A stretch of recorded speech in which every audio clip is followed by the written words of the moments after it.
vamos falar de um tema importante no mundo que mudou completamente na relação das pessoas com a comunicação. As pessoas passaram a se comunicar à distância e um fragmento importante da sociedade, as crianças, os jovens tiveram que aprender à distância também. O ensino mudou de perfil, deixou de ser presencial para ser à distância e aos poucos vai tentando de alguma forma retomar essa trajetória. Isso faz parte do universo de milhares de brasileiros, mas alguns, uma parcela importante, ao longo de um ano e tanto, sequer teve acesso a uma aula apenas à distância, porque não tinha condições de se conectar.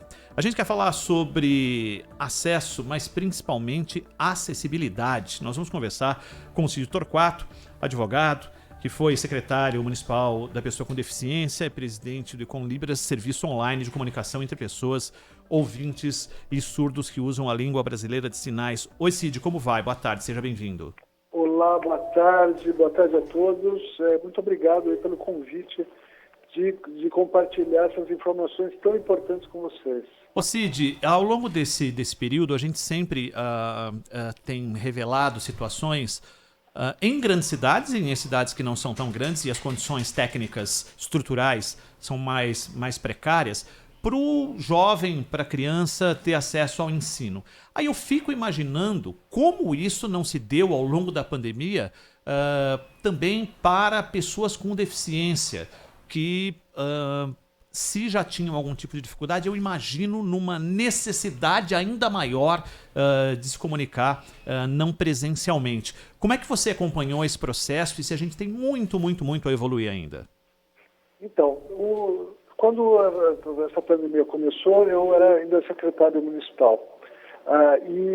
Na ocasião, falando com o então secretário da Educação, o nosso querido Bruno Caetano, eu propus para ele a compra de tablets primeiramente para entrega para os alunos com deficiência, pensando na dificuldade de acesso em outros aparelhos, pensando na dificuldade que muitas dessas famílias com jovens, crianças com deficiência, não terem condições, poder aquisitivo para ter um computador em casa ou tudo mais.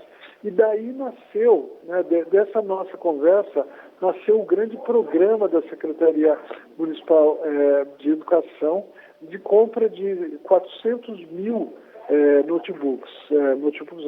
tablets. Então, a ideia de atender a pessoa com deficiência foi expandida para atender a grande maioria dos alunos da rede municipal. A ideia era essa: dar um aparelho acessível, já com chip colocado, softwares adequados e, se necessário, tecnologia assistiva, ou seja, periféricos para facilitar ainda mais o acesso por alguns jovens com deficiência motora, por exemplo.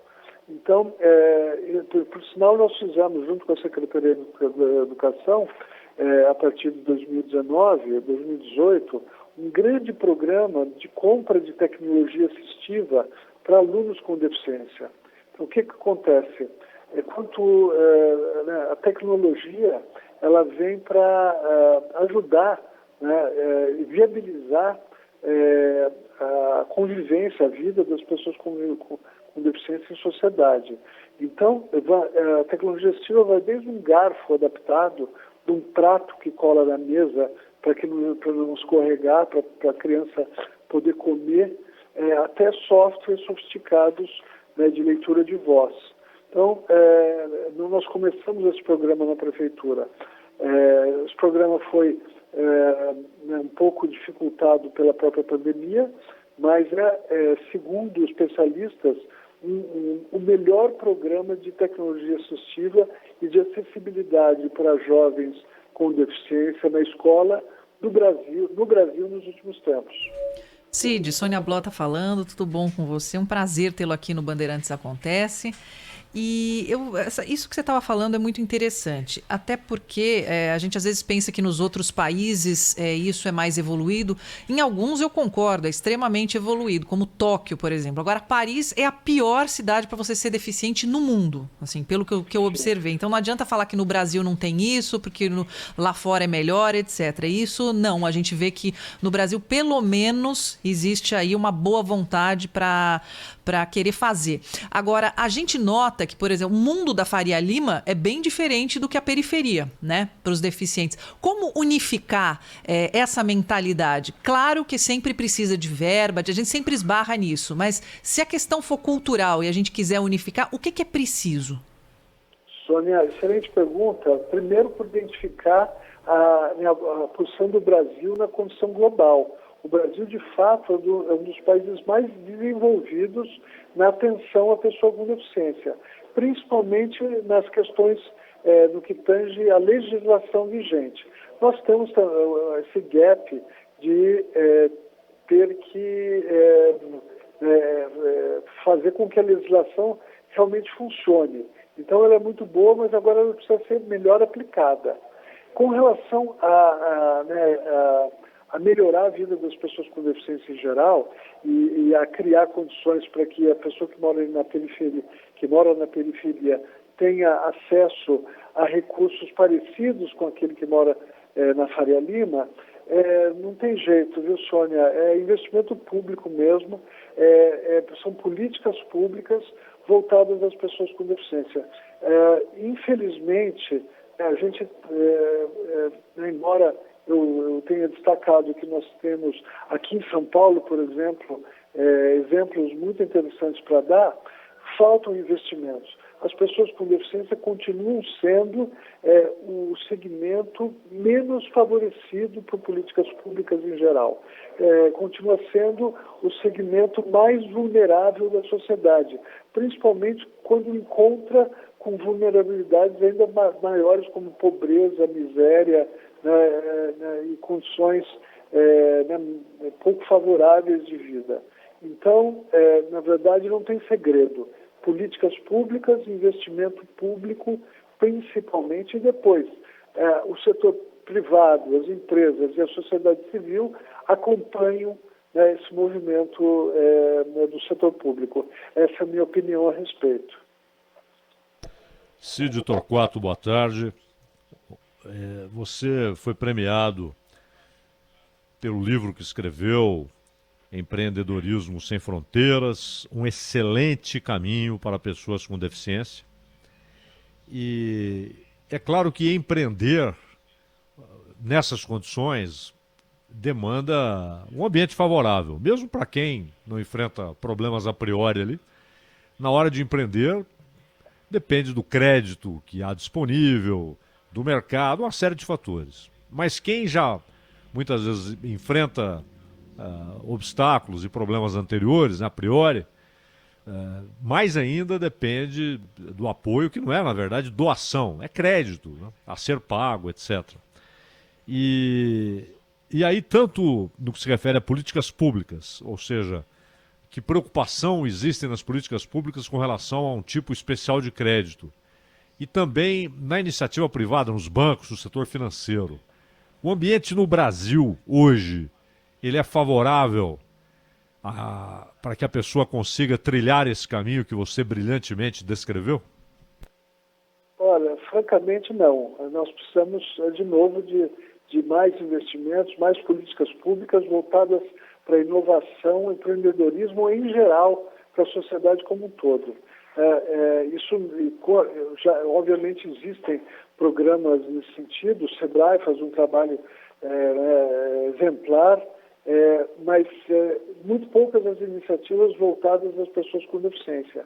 E é importante nós termos iniciativas dessa natureza pelo seguinte, porque as pessoas com deficiência, muitas delas, já empreendem por necessidade, pela impossibilidade, muitas vezes, de sair de casa ou pela impossibilidade de trabalhar, cumprir horário numa empresa por uma série de questões.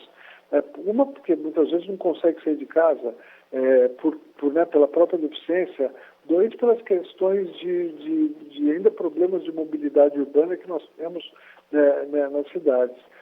Então, eu escrevi esse livro porque eu reconheço já um grande esforço das pessoas com deficiência no sentido de serem empresários e também para despertar, né, a atenção dos gestores, da sociedade, sobre a importância de investir também nessa seara.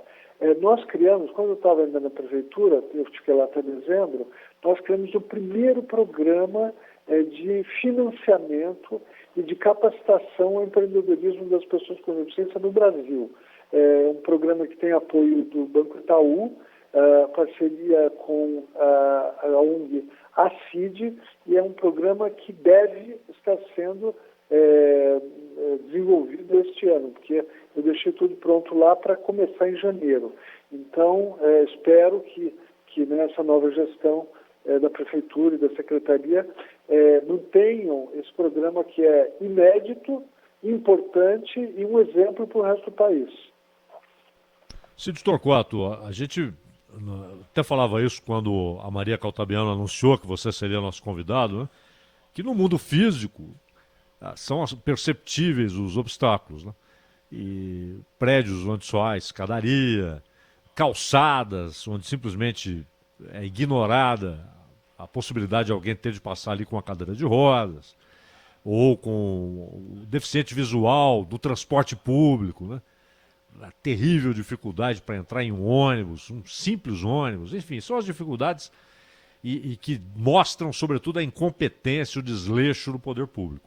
No mundo virtual, quais são as notórias dificuldades e que podem facilmente ser superadas com um pouco de boa vontade? Olha, muito boa pergunta, obrigado por ela, porque esses dois planos, nos dois planos, tanto no arquitetônico, no físico, como no digital, nós temos muito a avançar. No arquitetônico, né, a gente vê que o mundo não foi pensado não contemplaram a pessoa com deficiência. E o Brasil demorou muito para começar esse processo. Nos Estados Unidos ele começou nos anos 70, e com duras lutas nos Estados Unidos, com brigas, com o movimento político das pessoas com deficiência muito ativo, eles conseguiram que esse processo de acessibilização começasse. E hoje, obviamente, os Estados Unidos é um exemplo para o mundo inteiro.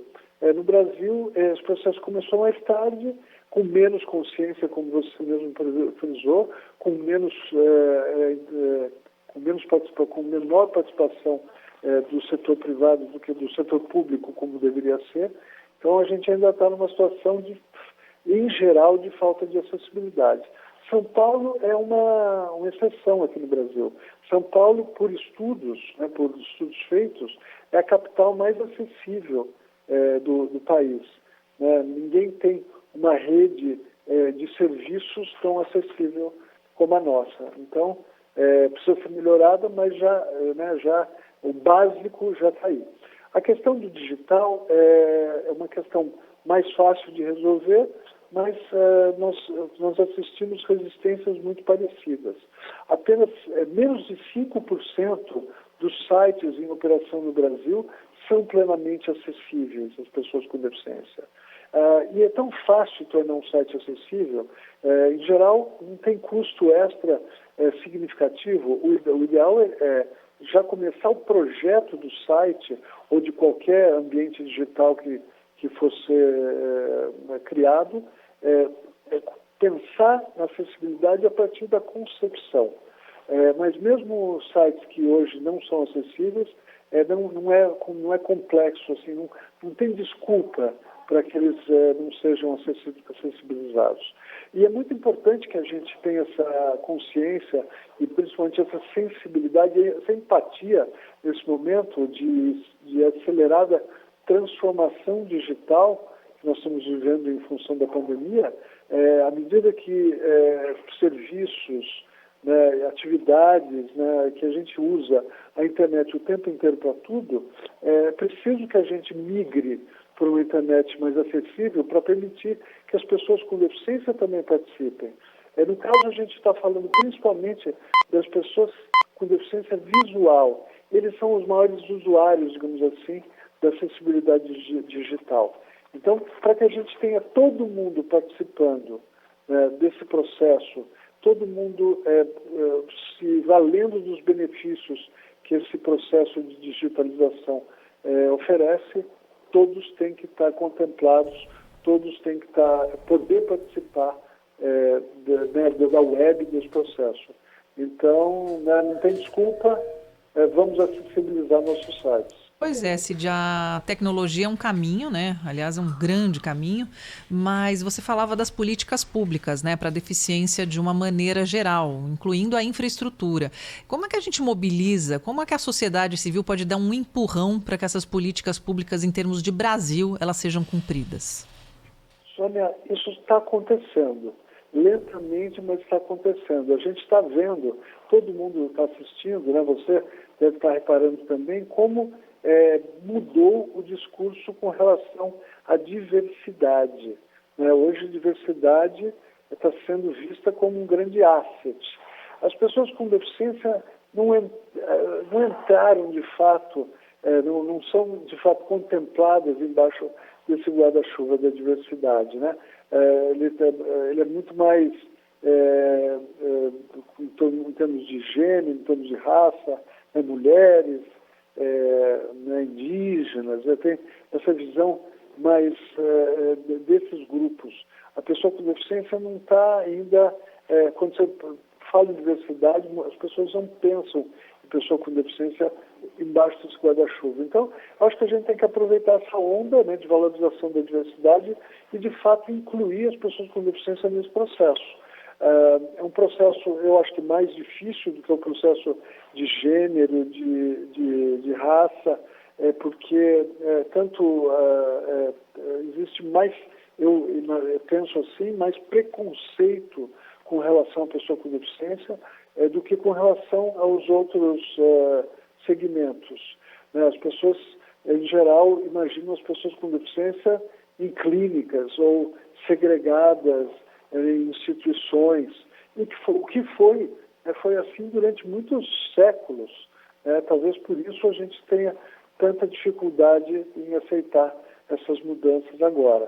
Mas eu acho que, de novo, o momento, existe uma onda no sentido da inclusão, no sentido da diversidade.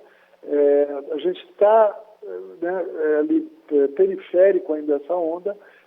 Precisamos ser atores, de fato, dessa onda para poder dar um upgrade na condição da pessoa com deficiência no Brasil. Nós conversamos aqui com o advogado Cid Torquato, ex-secretário municipal da pessoa com deficiência aqui de São Paulo e presidente da Econlibras. O Cid, foi um prazer enorme tê-lo aqui na Rádio Bandeirantes. Até uma próxima. Olha, muito obrigado por poder compartilhar mais uma vez essas questões tão importantes com o seu público qualificado. Muito obrigado. Obrigada a você.